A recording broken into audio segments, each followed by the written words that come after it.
Beth. Hey, Nicole. How are you? I'm doing good. All right. So today we're going to talk a little bit about your lesson. So Mhm. I had a chance to look over the lesson plans. I know you want me to concentrate on word work or word study. So why don't you explain to me your lesson first? Okay, great.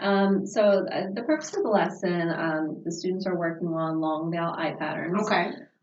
This was a skill I wanted to work on based on their pre-assessments. I did Words Their Way.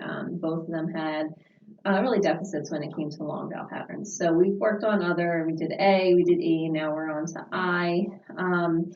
Tomorrow's lesson, I really want to focus on the IGH pattern. I know both of them on their Words Their Way spelling assessment spelled that word, I think was fright, incorrectly. Okay. I think that both of them actually made the same mistake where they used the I with the silent E spelling. Okay. So I really want to focus on that spelling pattern.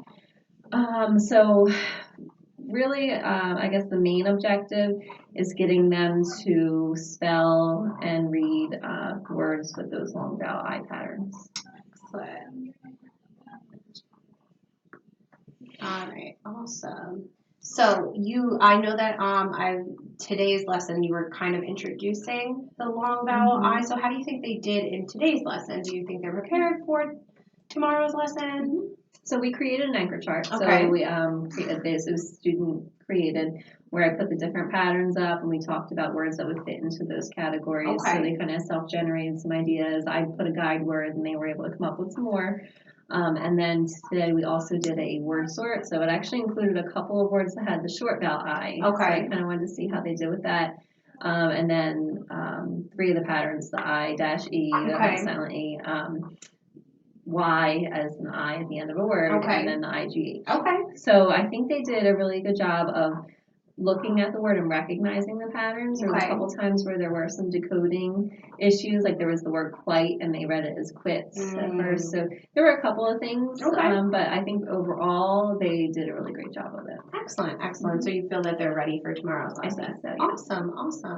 Awesome. So thinking about, so before I get into the questions I already had, I'm just kind of thinking about what you said. Sure. So you want them to kind of differentiate the IGH pattern from the I blank E pattern or the silent E pattern, and you stated that on their Words Their Way assessment, they switched fright, I believe the word was, instead of the IGH to the I blank E. Yes. So how do you think you would differentiate tomorrow if they kind of make that same mistake? Well, the plan tomorrow, after we kind of review and, I'll model and go over the different spellings, I'm going to use whiteboards and then with their markers, and we're going to build like a word ladder or a chain. So I'm going to use the IGH pattern where they just really kind of have to keep building words but change either the initial or ending sound. So like the word right into fright and then change fright into flight, where they're still building those words, focusing on that pattern, just changing those sounds. Okay, so they're only manipulating either the beginning or the ending sound. Excellent. All right, so to kind of just paraphrase your lesson, so you will be concentrating on the IGH pattern, talking about the long I sound that it makes. You'll be starting with the word train, I believe is what word chain. Word train. The AI pattern now. But you'll be using the word chain to just kind of manipulate either the beginning sound or the ending sound so they can kind of see that IGH pattern. And I'm kind of hoping that where they're constantly just using that IGH pattern and that they're seeing these words that are, common with that pattern, that, it'll just kind of sink in a little bit. So just thinking about, I was looking at, so after it said something about rolling a dice and coloring the columns. Could you explain that? So that'll be after that activity. This will be another activity that kind of brings in all of the I patterns. Okay. And it's a little kind of game board, and I think there's 6 rows. Okay. And so they'll roll a dice, and if it's a 3, they find the 3 row. Okay. And then they have to read that first word. It could have any of the patterns. Okay. And if they can read it correctly, they can color it. Okay. So they take turns rolling the dice, and so each of them colors the one that they read on their board. Okay. And then their goal is to try to fill up 3 entire rows. And the first to fill up 3 rows wins. Oh. So moving on from that, after they fill in the board, Okay.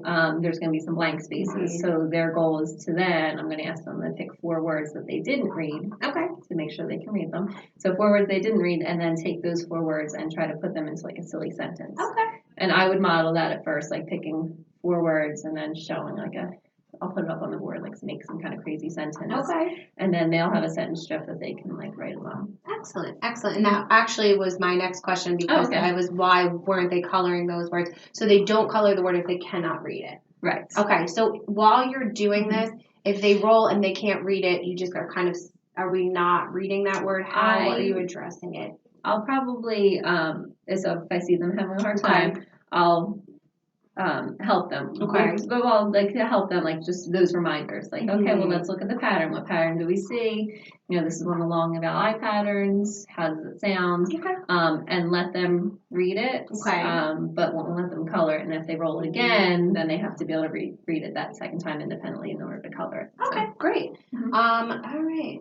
So my question before I ask about data is, what do you think you're going to do? Because I know, just thinking about myself, if they are unable to create those silly sentences, what might something, I know you talked about providing a model, but how might else you support them if they are unable to create? Because sometimes students struggle. Maybe, so the words are like random vowel I words, so like cry and fright. So maybe I could, if they're stuck, maybe put a couple of words up on the board, like reminding them the parts of a sentence. A sentence has like a noun, usually an action, and maybe I could throw up some nouns and action words and see if that could, help them, support them in writing a sentence. Great. All right. So thinking about the data, what would you like me to collect when I'm in there tomorrow? So something that it's my post-conference with Dr. Brown really kind of made me think about this. She observed a word study. And Caitlin, she kind of took the lead, and instead of the activity I had, instead of them taking turns, she was kind of like, just kind of took over. Okay. And James just kind of sat back, and he was like, yeah, that looks good. So something I'm trying to do more intently is to create more equal participation. Okay. So tomorrow, if you could just maybe even a simple T-chart, and kind of keep track of their participation, whether it's they're independently participating, answering a question, and calling out. I mean, we do that in tutoring in a small group. So whether they're calling out an answer or I call on them, because I'm trying to really, intently make sure that they have their own equal participation. Okay. So. All right, sounds good. So all right, so to just paraphrase for the data, I'm going to come in, I'll have a T-chart, with, I guess, James and Katie on one side, and I'll just mark off each time their participation. I'll do a P for prompted, and I'll do an I for independent. That would be perfect. So that way you're able to see when you prompted them or when they independently participated, and then that way you'll be able to see the balance of participation between the two. That sounds great. All right, awesome. And what time? Let's go with, you want to come first thing? Yeah. Maybe 9 o'clock? 9 o'clock? Yeah. All right, sounds good. All right, thank you so All right, much. thanks, I'm Nicole. excited.